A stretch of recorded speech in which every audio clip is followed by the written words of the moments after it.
All right. Good afternoon, everyone.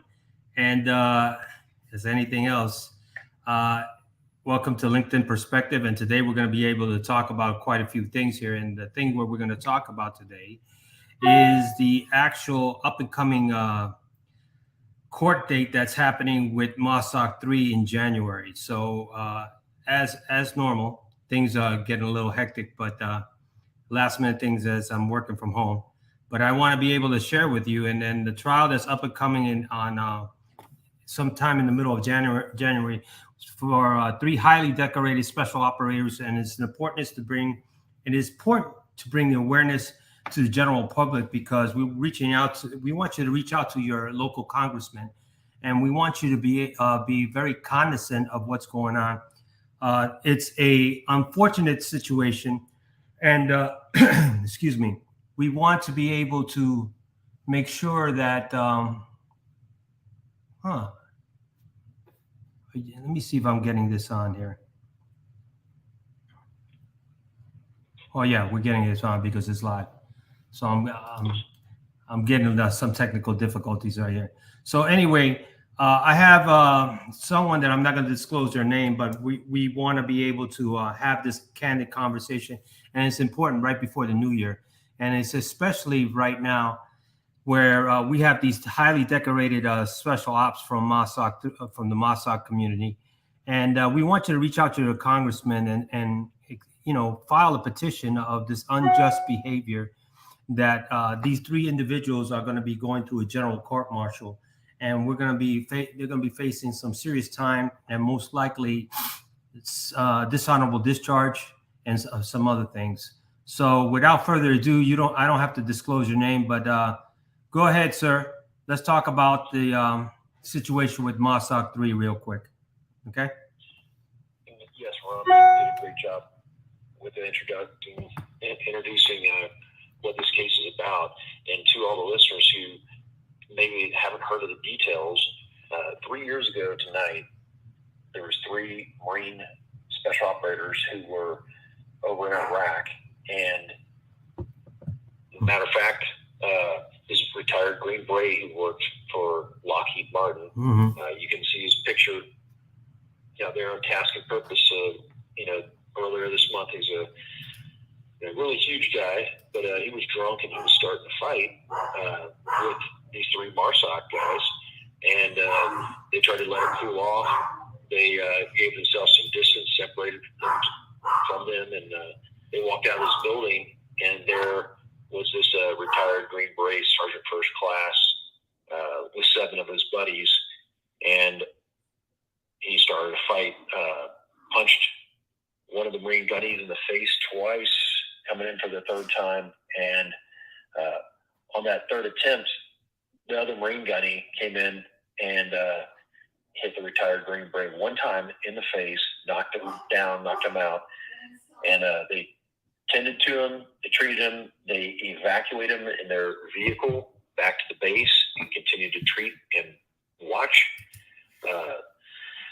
the retired Army Green Beret, and he later died 4 days later from choking on his vomit. Those are the facts of the case. This is caught on video camera.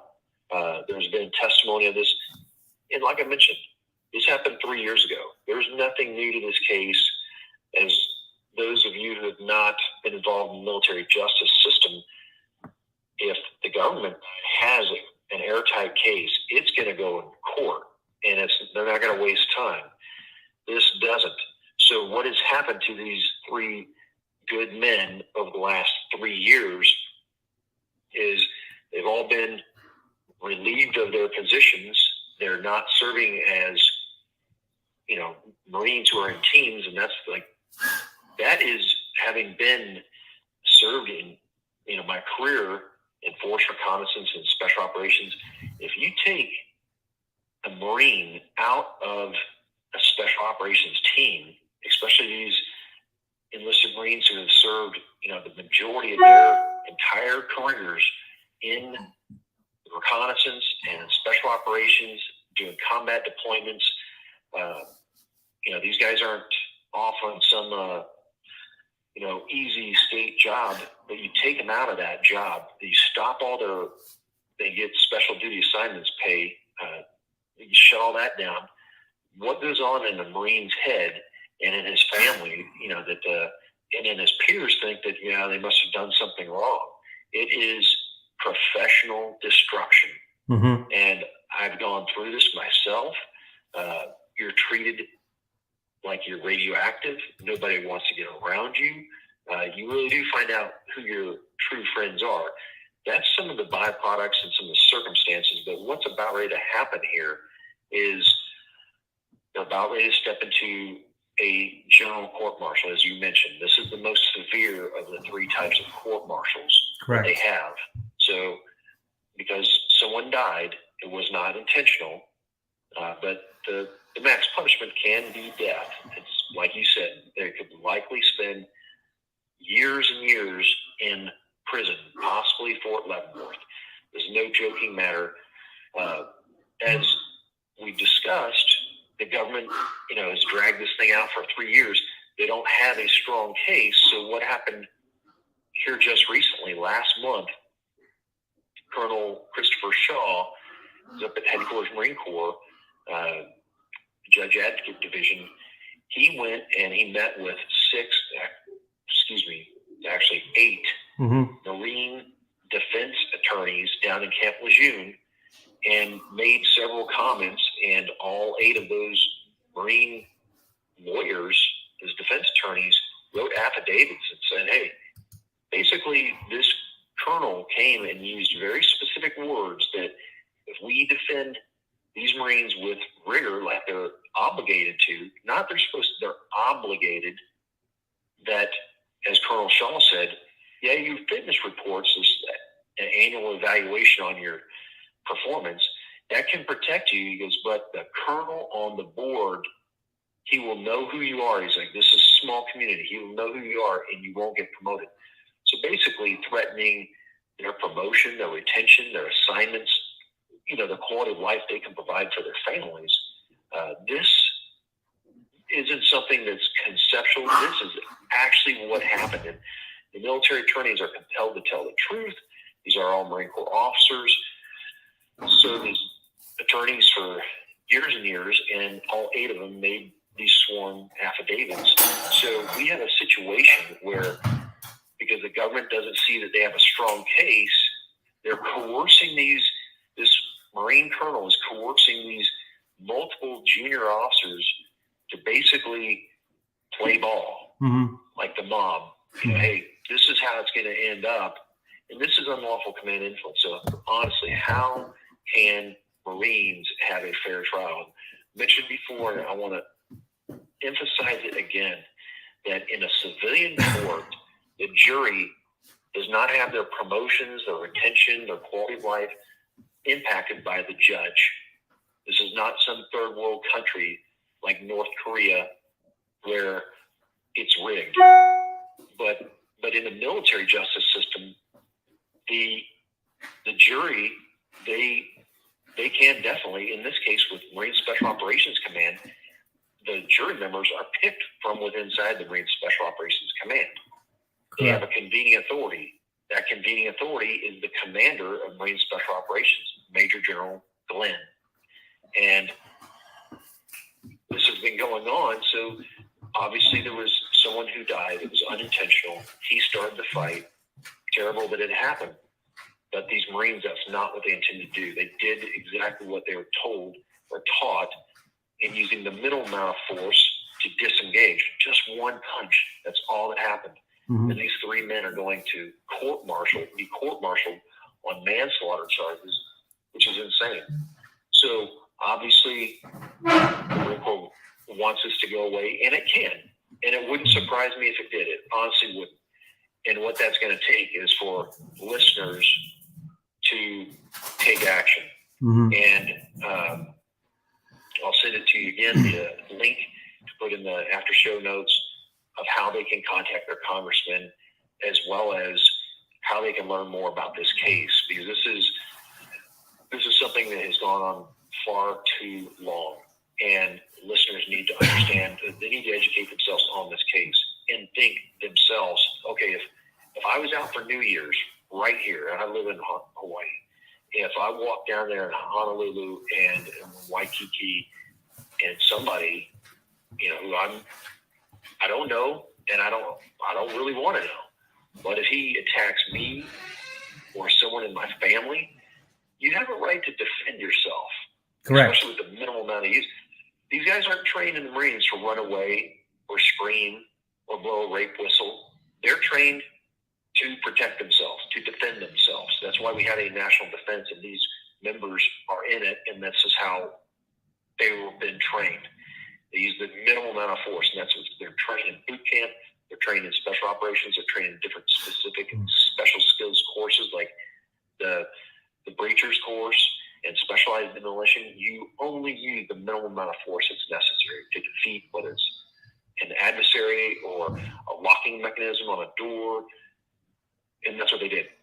So they've been punished. Think of all the tens of thousands of dollars that they've lost. 2 of these men were already selected for promotion, and here it's been 3 years that they're not getting any pay for what they were selected for. Mm-hmm. It's just a disgrace that an organization wants to be self-righteous in their view of this and say, hey, we're gonna make an example. And that's, hey, I love the Marine Corps and served 27 years, and it's a good organization, but the senior most Marine in the Marine Corps, General Amos, this has happened before. Unlawful command influence, where he told the convening authority in the case with these Marine snipers from 3rd Battalion, 2nd Marines. He told General Waldhauser, I want these Marines crushed. General Waldhauser wrote a sworn statement, confirming that that's what he was told by the commandant. So this has happened in the Marine Corps. It's not one isolated incident, but the fact of the matter is these 3 good men are going to take the stand and be tried. They've spent tens of thousands of dollars on legal. This isn't somebody had a 7th can of beer in their barracks room and some minor violation of a lawful order. This is life in jail. This is some serious stuff. And here's the one chance if people really want to say they've done something important in their life, it's educate themselves on this case, pick up the phone or walk and make an appointment to, in the district office of your congressman or woman and tell them, hey, I want you to support Congressman Louis Gohmert and dismiss this case. That's what we're asking for. It doesn't cost any money.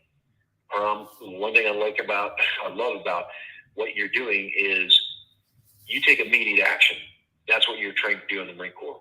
We don't delay. We're known for taking swift, decisive action. And we're not asking anybody, we're not passing a hat or a plate and saying, hey, throw some bills on here. This is voluntarily. That we want people who are biased to support these guys, to educate themselves, and to call their member of Congress, whether it's their senators or congressman or woman, and say, join Congressman Louis Gohmert and dismiss this case. This is unlawful command influence. It is extreme prejudice against these 3 Marine special operators, and it has no place, especially after their military defense attorneys have been threatened by this Marine colonel up at headquarters Marine Corps to basically go along or go away. That kind of stuff, in a civilian court, it would be dismissed if Correct. there was something like this. But so I really do urge your listeners to take action today. Don't wait. www.congress.gov/contact, and you can type in your state. It'll give you your name, how to contact them by phone or email.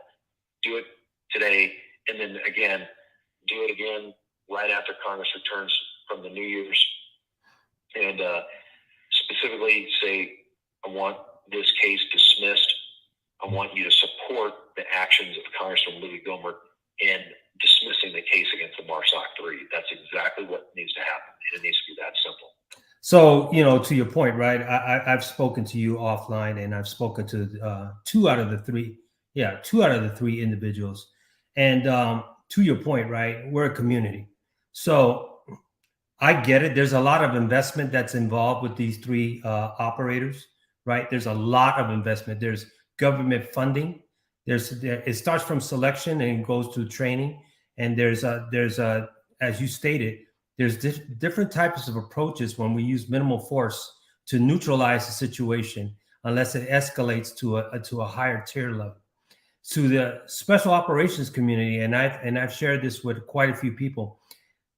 A lot of civilians don't understand it's a general court martial. It's equivalent to like the most severe court that can be, and you're being sent to I can just take your general court martial. It's like you're going to court, criminal court, and they're going to send you to the state pen or the federal institution for the rest of your life. These individuals have signed a blank check, up into their lives. They've done multiple deployments. I've spoken to one specifically, and I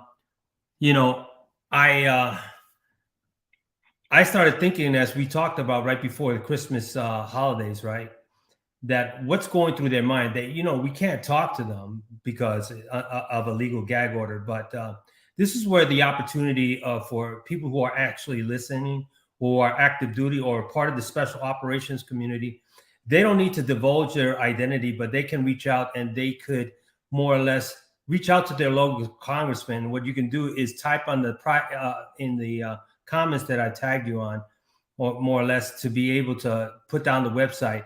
And it goes back to the same situation. I just talked to a brief conversation with Lieutenant Colonel Scheller, and we can't really officially talk until the 14th.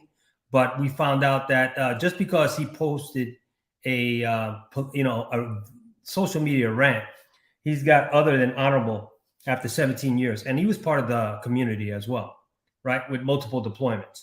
So my whole agenda is that there's never a time to think about supporting or putting something out there in the air, especially now in the time of holidays when people are just thinking about the new year, thinking about Christmas. I'm thinking about these three operators. I'm thinking about their lives. I'm thinking about what they've gone through. I'm thinking about the traumatic situations. And the same thing is they've been ostracized from the community, ostracized from the Marine Corps. And then you're noticing that there's no more trust, because as you know, and I know, and you've been in the community way longer than I have, and I've came up in the community from a support battalion function, is that when you're in that type of community, no matter what you do, if you're bonded and you're forced to work together, it's your responsibility and your obligation to support them. And I've noticed that our version of the Marine Corps, and you've been in it for 27 years, how it's drastically changed. And how is it that somebody is going to make a dictatorship decision on 3 lives that didn't do anything, but there's an unfortunate circumstance? And as you stated, if it was a court of law, it'd be like thrown out because it's unjustified. But the federal law covers a lot of speculations as well, as you know, under the UCMJ. Conduct unbecoming, it's especially utilized and captured, and that's the first thing that they did with Lieutenant Colonel Schuler. With these operators right now, it's my intent to continue and push this out there, especially today. It's going to do it tomorrow, but as we talked about, it's New Year's Eve. But nevertheless, the listeners that are actually watching this, they need to share this content, share it, like it. I don't tag quite a few people, but I think especially now with the situation that's going on, and we have 3 lives with 3 families involved and their teammates. So they need our support. We need to do everything possible. And I believe that it's never too late to do something. And not only that, but pray for the individuals who are going through this scenario. And more or less, man, I'm having problems with my looking at. Oh, here he goes. It's that kind of a day, Thursday. So it's like more or less, people don't understand the deep ramifications of what we serve in the military. Dishonorable discharge and general court martial, that's a serious time. And then they lose all their benefits, the family. They lose everything they're entitled to, their promotions. Look how much investment that the military government, the Marine Corps, especially the community, invested in these three individuals in training because they're in that top tier. So a lot of people don't really understand the significance of it. And as you stated as well, that the community is trained to utilize a significant amount of force to neutralize everything that could be considered a threat. Now, especially if you're out there in the, how you call it, in behind the wire, in the sandbox, that's a different story because we're talking it's the enemy against you. But at the same time, in an unfortunate situation in peacetime, it's a situation where testosterone was thrown around, individual was under the influence, the individual was part of the special forces community, worked for a government contractor. And I'm sure that there were other individuals that were supporting him to egg him on, and that all kind of disappeared in the air. And now we have one dead special forces guy, unfortunately, and we have three operators, and we're all supposed to be united in the community. That's the biggest thing I've learned. And now that we have a Colonel Shaw that I checked out myself, is like I can tell that the man has never been out there in the field because he's a legal analyst. So he analyzes the law and frames it to a point where it's pinned against the individual who he's prosecuting. And that's what's going on right now. But nevertheless, a lot of people need to understand that general court-martial is serious. And it's like we can utilize the significance of the drug lord, the drug czar, Chapo. He's doing life. He's in a high maximum security prison in Colorado. And then there's a bounty for his kids. And his wife plead guilty. And we can utilize that type of analogy when it comes to the general court-martial. Would you agree? Exactly. And these three men, let me clarify these. Having known them and served in this community, served with them, served in the units that they're in, these aren't just a couple of average Joes in Marine Special Operations.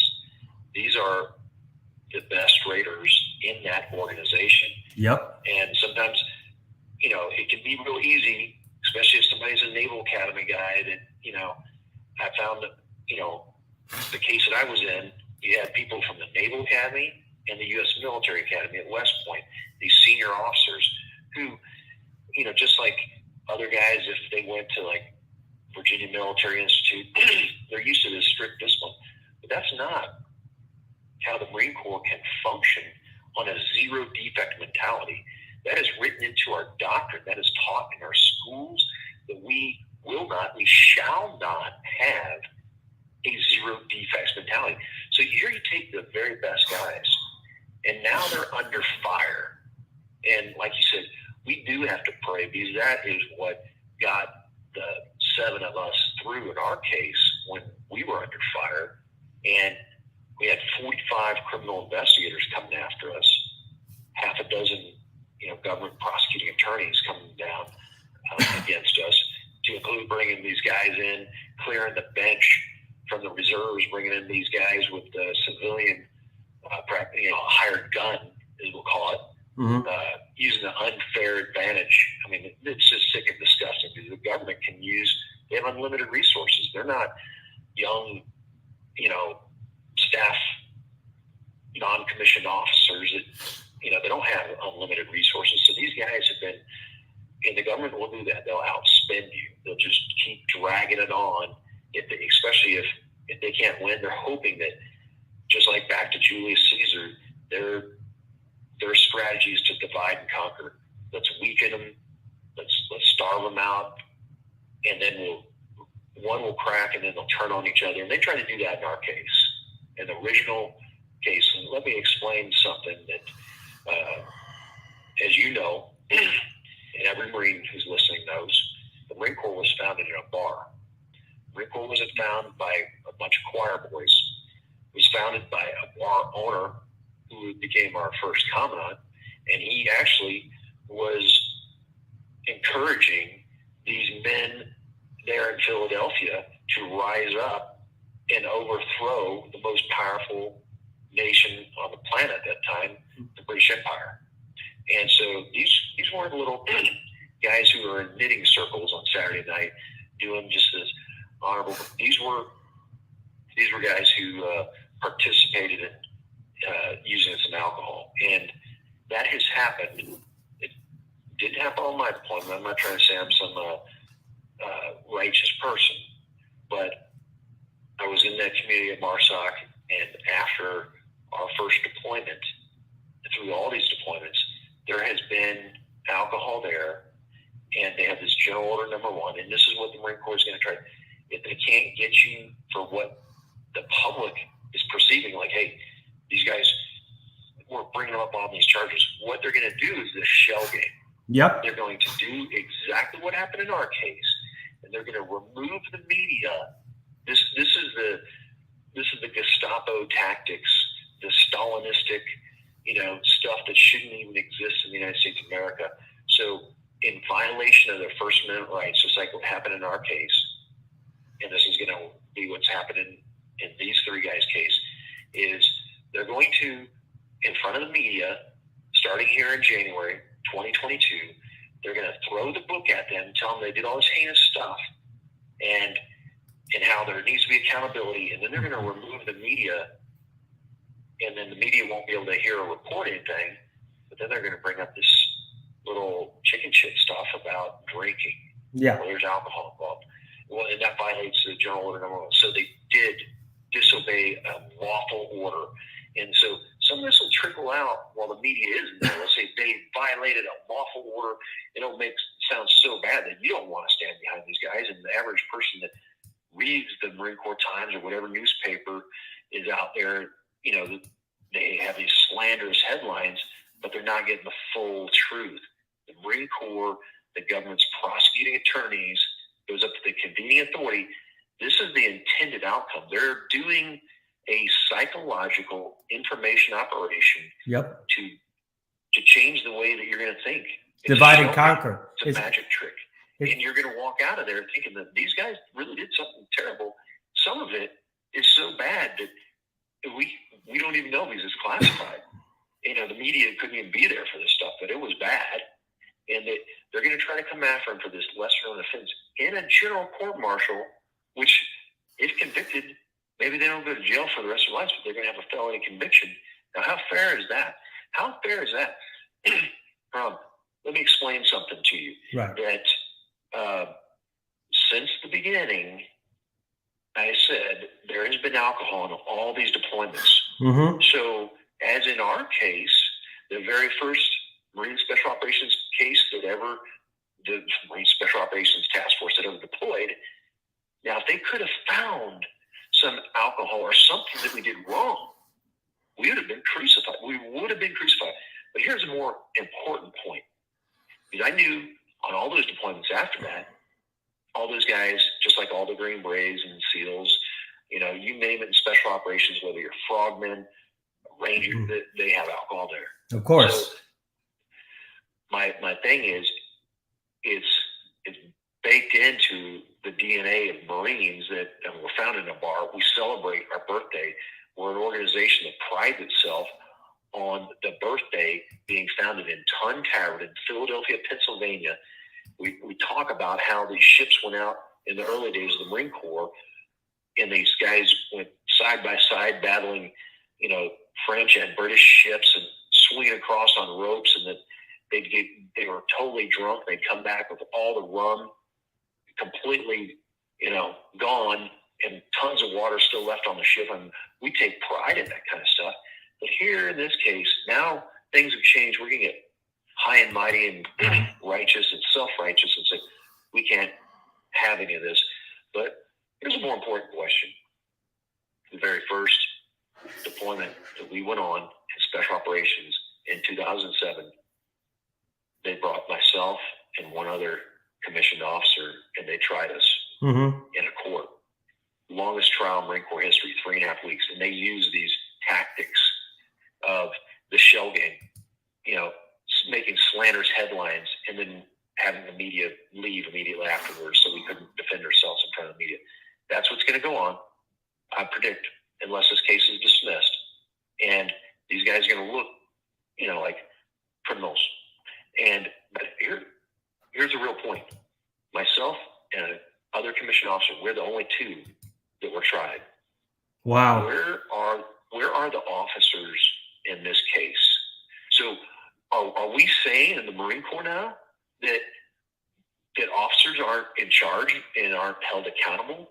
That the Marine Corps officer motto, abductus exemplo, the Latin for lead by example, that we're just going to throw these guys to the wind? Because I know for a fact, and I could name names. I'm not going to do it here. So all those guys listening, they're officers, even if you're retired, you don't have to worry. But I know who you are, and you know who you are. Yeah. And you know that you were drinking, and you endorsed it. My question to you guys who are listening is, you know who you are, and why aren't you standing up for these three? Why aren't you saying to the commanding general, or is life too good, or has your memory been so short-sighted that you just don't care about these guys anymore? How about you taking a stand and you calling your congressman and you saying enough is enough? This should never go into a courtroom where they're being tried and they're going to have this, kind of deception go on, and their lives are going to be ruined over something that is not even worthy to see the light of day in a general court-martial. You don't try somebody in a general court-martial for some, they violated this alcohol order. Okay, so let's bring up every single officer. I'm talking colonels, I'm talking general officers who have been at Marseille. You take the stand yourself and you put your money. Where are these guys standing up for their Marines? Are they just, throwing those guys out there as cannon fodder? Oh yeah, that's what it sounds like to me. It's not That's not Marine Corps leadership. That's not what you and I and any Marine out there that's listening to this grew up saying, oh, this is fine to have these guys thrown to the wolves. So to your point, right? There's a lot of people making comments, but I got a few operators that are on here, and I know there's a few operators that are listening. But here's the thing, right? To your point, I respect the community so much that I understand their logic, and I understand the language, and I understand the sense of trustworthiness, right? So now, when the shit hits the fan, as you stated, there's been officers, field grade officers, there's been junior officers, there's been commissioned officers, there's been senior staff NCOs that have all participated in the shit show when there's alcohol involved. Non-deployment, training, and deployment, period. You know it and I know it, okay? It doesn't, whether it's been 10 years, 15 years, 20 years, 30 years, the mantra still stays in effect, okay? Now, moving forward, as you stated, what's happening is that when it's the spotlight is not on them, it's more or less, well, I wish them well and everything else. But here's the thing. We train together. We broke bread together. My biggest thing is if we're sharing the same space and we're out there on a field op, doing a field op, whatever the case may be, it's important to understand that I got your back, you got my back. We have to put our differences aside, and we need to both come back. And then this goes back even further when we leave the community and we become our own, because we're still part of the community. So a lot of people don't understand that. And then there's rifts. There's too much testosterone with so many things, which I don't want to get into a tangent. It goes back to your original statement. Where are the rest of the, qualified individuals, officers, field grade officers, commissioned officers that participated in this? Don't they have a guilty conscience? Don't they have some sense of obligation? Don't they believe that they should be able to do something to reach out to their congressman? And for us, it's one team, right? We got to fight the same fight. Your fight is my fight. It's our fight, correct? So if we're going to do something, it's like, get the intel, let's get the logistics, let's move out, stay in your lane, do what you need to do, and come back one piece. Now, when you're off site and you're forging together and there is alcohol involved, it's everybody's responsibility to be a responsible individual. In this situation right here, it was unfortunate somebody died, but at the same time, it's more or less as how is it that all three of them get a general court martial? Not saying all of them should get it. It should have never gotten to the general court martial. That's my point. If anything, it should have started with office hours to battalion office hours to maybe even a summary, even worst case scenario, special, right? Special to the point. But when we're talking about a general court martial, you know, we need to understand that I've been around there, and I shared with you before. I went to the brig. I've seen guys go to general court martial. I've seen the guys go from general court martial, go to be more or less come to Camp Pendleton. They were getting a general court martial because they did something in Japan or overseas, and they got sent back to the country for fish head and rice or raping a national. So my whole thing to you and to everybody else is that everybody can say whatever they need to do, but I think the course of action that needs to be taken is that the operators for this community step up in a lot of ways. That's what they call the quiet professionals, right? They do the shit that nobody else does. We do dirt, we see dirt, but we don't talk about our dirt. We don't. That's how it was taught to me from a supporting cast. And when you understand that kind of commitment, it stays with you in a way where you have to be able to stick with them through thick and thin. Today, we're in a socialistic society that everything is so politicized. They're using these three operators as scapegoat to set an example. And at the same time, what do you get out of setting an example? Destroying 3 lives and saying that you got something, you nailed them? What does that say about you? What does that say about the system? What does that say about the reflection of society? What does that say about civilians? And what does that say about the rest of the community? If that happens, God forbid, if that happens, the community has going to have a change of thought of how things are being dealt with, because they're going to be gun shy, because everything is more or less prone to be exposed or exhibit to you use deadly force to an extent. You went beyond the scope of engagement. You went beyond the scope of this. When does it stop? Let me ask you that.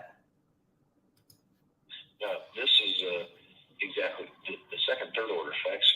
It destroys the morale, the cohesiveness, the trust that everyone in that community, whether you're in a team, all the way up to if you're in charge, you can't trust anybody if they're going to throw you under the bus. If you see that your commanding officer, he participates and he drinks and he condones all this, he's seeing this, whether it's complicit or illicit, he knows exactly what's going on. And so he's in charge, but is he really? Because did he step up? Is he going to this court martial? No, he's not. But I know specifically the name of the guy. I know him personally who was there. He's not at this court martial, only the 3 enlisted. Well, that's the thing. See, that's the thing that I'm looking at it, and a lot of people don't understand. I got a taste of that, and to your point, I lived through that. I did something stupid. I requested a court martial thinking I would win. How naive was I to not know that the chips were stacked against me? And to be quite honest with you, right? I had an honorable discharge because they did that. There's nothing to be ashamed of. I'm just sharing my thought that time when that happened, right? You think you know everything, but when the military justice finds its way to find you guilty under circumstantial evidence with the intent, that's all they need. And then the biggest thing that I learned, that if it was in a court of law outside of the Marine Corps, it would never stand. So I get what you're saying. So that's why I'm very passionate about sharing this with everybody else, to understand that there's more to this story. And then the other thing is that these officers, especially Colonel Shaw. Yeah, I looked at it. I don't care about the dude. Honestly, all due respect, I respect his position as a full-bird colonel and everything else, but I've said it to a point where it's not because of his merits of his leadership. It's the merits of his destruction to be able to take people out and eat our own to justify his presence as the second in command from the legal system in the United States Marine Corps. To show the power that he's like, and I'm not going to be racist, but it's like a hitman. Like I could use an analogy, and this is just to preface it, just to let everybody know. This is not to make a comparison. This is just a preface it. It's just like Death Row Records with Suge Knight, how he was able to shake down all these rappers, right, and everything else, and he made the decisions because people were scared of him. People would not buy out to it. So that's about the best analogy that I could utilize. So with these individuals, I'm doing this, and we're going to continue doing this as much as possible. But for the special operations community, I support you. We love you and everything else. But those who are listening in the community, if you know about this, go to your congressman. People in the military, go to your congressman. Civilians, go to your congressman. Gold Star families, go to your congressman. Go that route. I mean, we're not going to give this up because this is where the smoke clears and we find out who's who. Correct? That's right. Go ahead. Exactly. And I like that analogy because what we have here is very similar to what I was mentioning with General Amos and these Marine snipers, 3rd Battalion, 2nd Marines that urinated on the Taliban. You're talking young guys, that in their 20s versus the commandant of the Marine Corps, the officer who is in command at that time of 200,000 Marines, who've been in the Marine Corps for 40 years. So let's just talk about, the levels of responsibility, levels of education. And here you have a lawyer, Colonel Shaw, who's been in over 20 years, educated, as an attorney, and then furthermore as a military attorney. He knows what's right and wrong. Right. And he's going to do whatever he can to coerce and lean on those scales. And that's, America is a society that is based upon laws, and we expect that we are going to be treated fairly. This is not something that, again, I refer back to, you have a convening authority who picks these guys who are going to be the jury members. That doesn't happen out in the civilian world. And all these members who are on this jury panel are inside Marine Special Operations Command. It's closed loop. These aren't guys from the Air Force. They're not guys from, some other non-special operations unit in the Marine Corps. They are all inside. So this general has total control whether they get promoted, retained, where their next assignment will be, whether their wife will be happy or not, their quality of life, their future, what they can put on the table for their families. So this kind of coercion, here you got a colonel that's up there at headquarters Marine Corps, Judge Advocate Division, coming down and issuing this edict to these 8 guys, basically telling them, hey, you're going to back off here and let us drown this guy. Well, all 3 of them. And that's the type of coercion, like you said, Death Row Records. Now we've got a hitman, somebody up top. And is that the real guy, or who's the real mob boss? Well, that's the person that's insulated who's really making that call. Is it this colonel? No, he's the messenger. Right. It's a messenger to the point where we have a debacle as far as stuff with Afghanistan and as you stated, your situation, right, with other operators in the community, and people don't really understand. The general public has a perception of the operators community, special operators community is really glorified, but there's some serious shit show situations that happen, and there's some controversies that happen as well that they keep it to themselves, right? They don't need to say that because that's what it is. It's like less is more. If you're not part of the community, why would we publicize it? And in this situation, we need to publicize it. We got 3 operators that are, multiple deployments, high-ranking senior staff NCOs. They've been able to be the best of the best. How are we going to allow that? And then for valor, right, for heroin, right. And the thing about it is, as you stated, we have a scholar, second in command, who's book smart. Granted, he's a scholar, knows the law, to be manipulated to a point where he can put in an internal situation to be in a checkmate situation.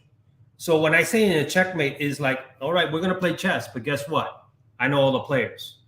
Well, I'm going to let you play, but I'm still going to set you up for checkmate. I'm just going to see how far you're going to go before you quit. Okay? Yes. And that's what prosecutors do.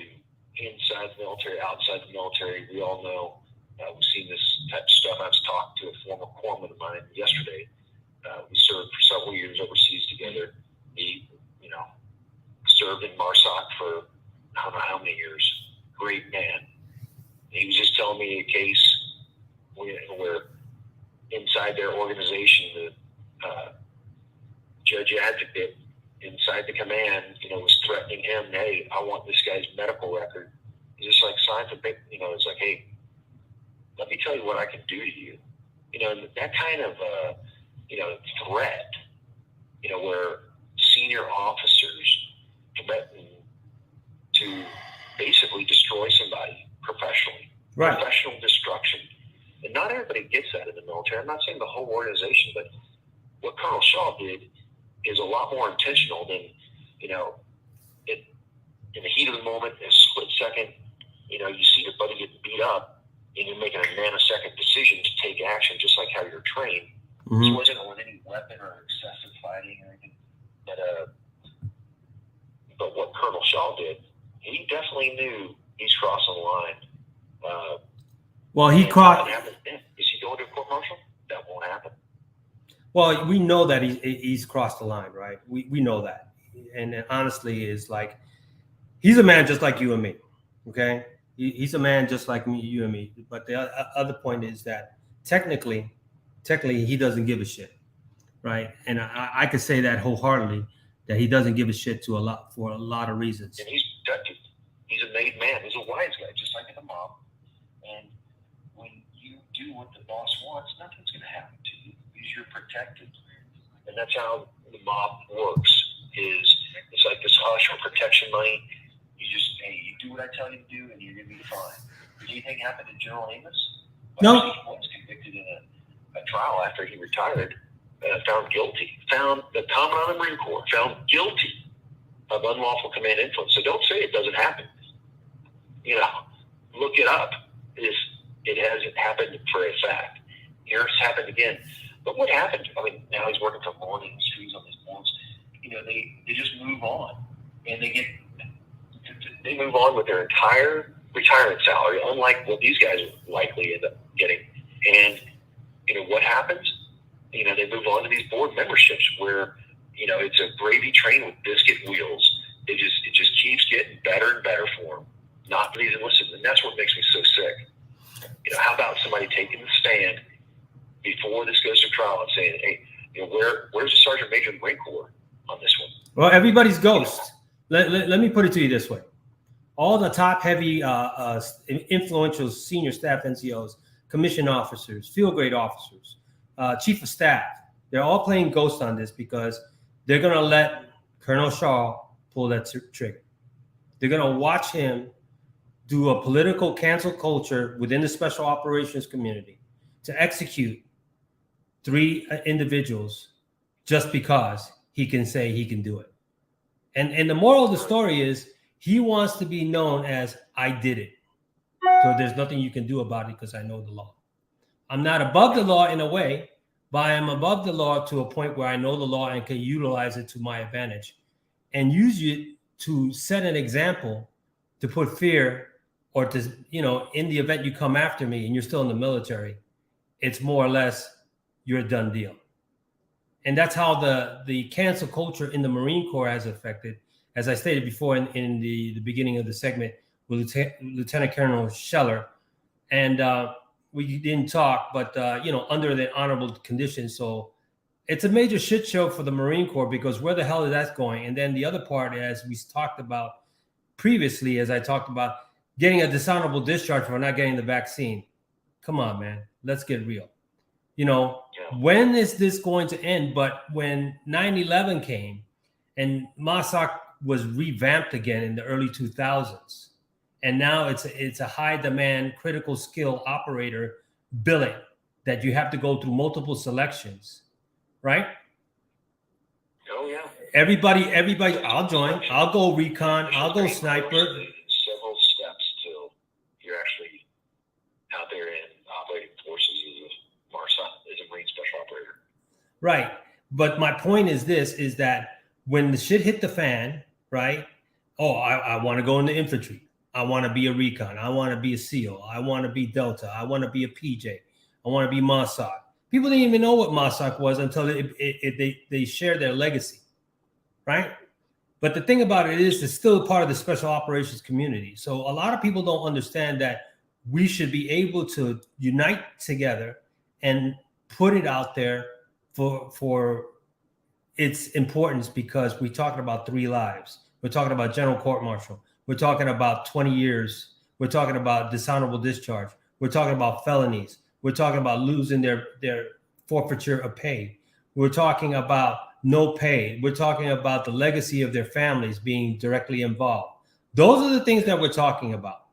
So any final thoughts? Because I got to wrap this up here real quick. I got to do something, unfortunately, I understand. And just to finish up on what you're mentioning, the destruction doesn't end with their careers, the pay, the promotion.